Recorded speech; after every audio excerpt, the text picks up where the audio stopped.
and literally had the best safety net possible. Uh, what happened though is eventually he was like, okay, well, this isn't worth my time. I make more money seeing, a few people here.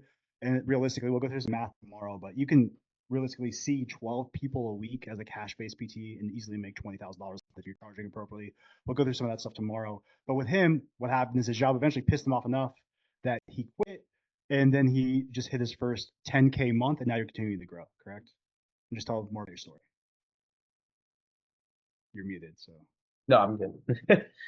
So, yeah, that's Brandon summed it up pretty well. I'll dive into like some more detail on that. I don't have a nice fancy PowerPoint like Tommy does because we can't all be Tommy V. So not everybody's that prepared. But so like Brandon would say, honestly, what I was going to talk to you guys about is more of the don't live in fear aspect of all this. As Brandon alluded to, I actually had a pretty good safety net, but despite having that, still got stuck in that mindset of, can I do it? Should I do it? Will I be able to do it?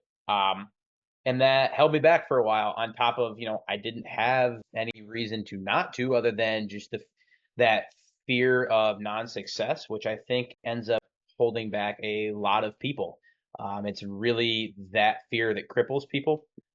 As Tommy already alluded to, I don't know if you haven't read the book $100 Million Leads, that's just something that Hormozi talks about in this book, and also that he talks about how really running your own business is just a war of attrition.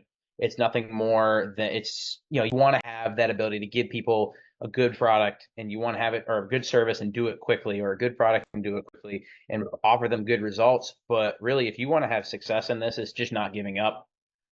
The real key to any of it is being the last man standing, refusing to bail out, refusing to give up, and being willing to kind of confront your fears.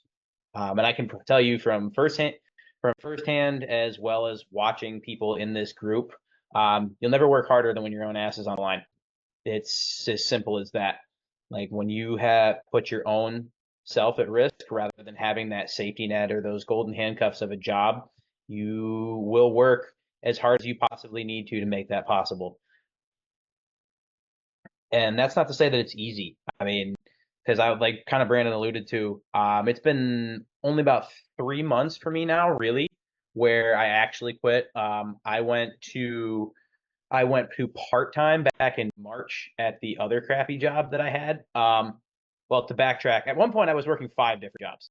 And as Brandon talked about, one of them was unpaid as a volunteer firefighter at EMT, but I was working 4 paid jobs with a 5th unpaid job, and that was just not the life that I wanted to live. But I slowly whittled those down, and then I went to part-time back in March, and then like Brandon said, literally 2 months after that, I was to the point where I was making more money just working on the side than I was working for the clinic I was at. So it only made sense to take that leap after cough cough plenty of pushing and shoving, potentially you could call it, from Brandon and Joey. I think that conversation actually started in February and just continued until finally I relented. I believe Brandon almost forced me to write a promise letter of that I was going to quit my job the next week. I think he actually offered to draft my resignation letter. But I finally did take that leap, and that's something that I would encourage everybody to do because, yeah, it's a lot of time and effort, and there's really no easy way about it. But I'll tell you this much from personal experience is that all that time and effort that you put in pales in comparison to the reward that you get from being able to run your own life, being able to have the decisions to put yourself in the driver's seat of your own future, and there's nothing can beat that. Um, like Brandon talked about, I actually found him back in PT school. I want to say 2021 I was in the Discord group a long time ago, and just kind of watched things develop, was trying to pick up on stuff as I went. And, this group has been something that kind of helped me. And that was something else I was going to touch on, is making sure that for a mindset standpoint, you really want to surround yourself with people that are doing the same thing you want to do, or putting yourself in that mindset where surrounding people that have higher goals. I was told from a young age by my own dad who ran a business, he goes, never be the smartest man in the room. Always surround yourself with people that knew more and can do more than you. He goes, because then you'll never fail. And being a part of this has always been a part of that.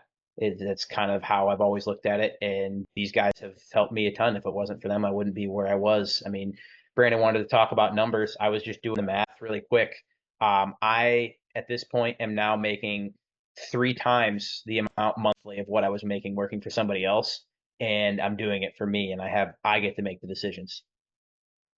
So to Tommy's point, there's your value over time. I mean, just from a personal standpoint, you are now making more value. I'm making more value for myself while also maintaining my own time, and I get to now plan my own future with that.